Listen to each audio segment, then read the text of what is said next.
There are many different sequences in a Tai Chi practice that have a generic term, spinning silk, applied to the sequence. This spinning of silk implies a very fine thread that is drawn out thinner and thinner as time progresses.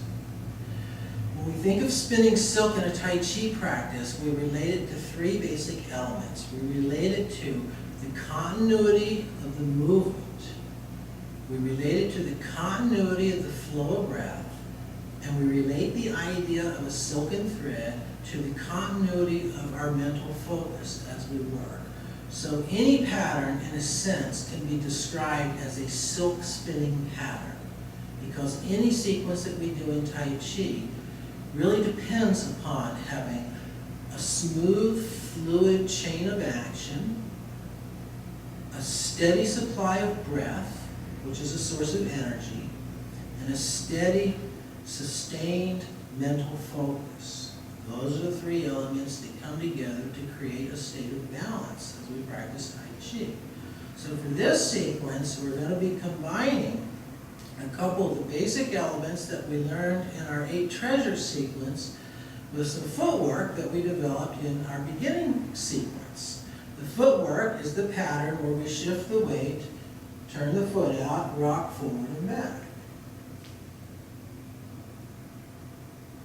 And now as we set this pattern in motion, then on top of it, we'll begin to add the upper body movements.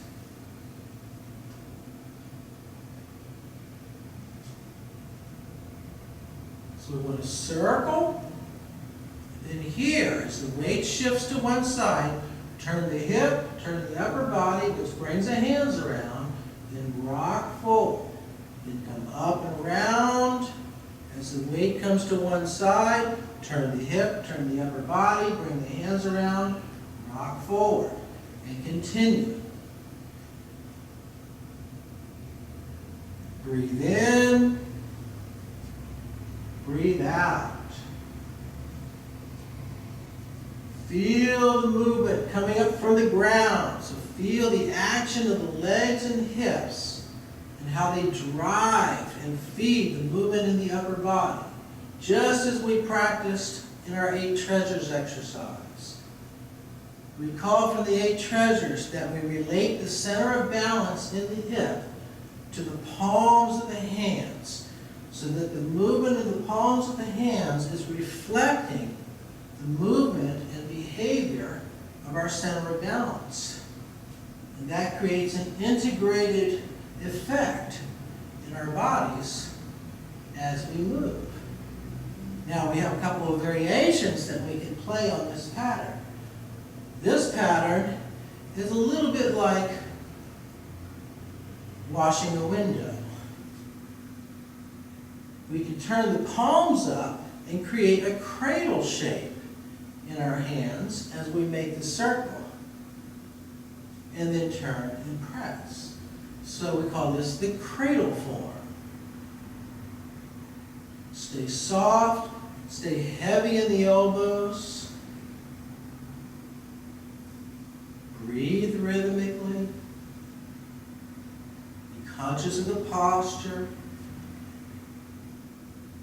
Be conscious of the flow. So now to return to our metaphor, spinning silk, I want to sense a nice fluid motion in my body, a steady breath cycle, inhale, exhale, and a steady thread of concentration as I work. Another variation is called split hands. As we come around, split the hands.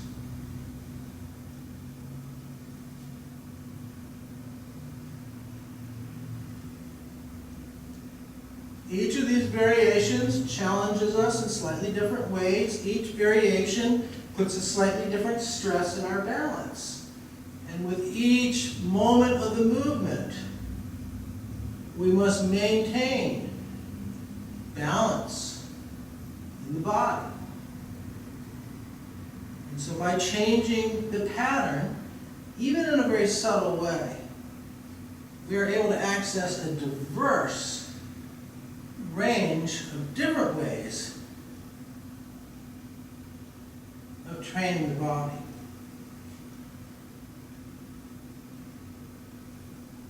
The final pattern is to stoop like this.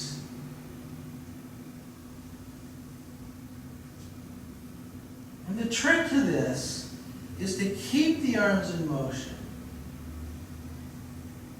and not let them stall out above the head like this as we make the turn.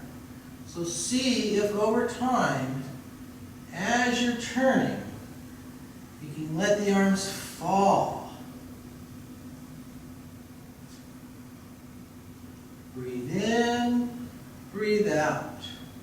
Breathe in, breathe out. Every person's going to have their own unique rhythm in the breath. So don't try to copy my rhythm. Just get the basic sense of it and then work on your own.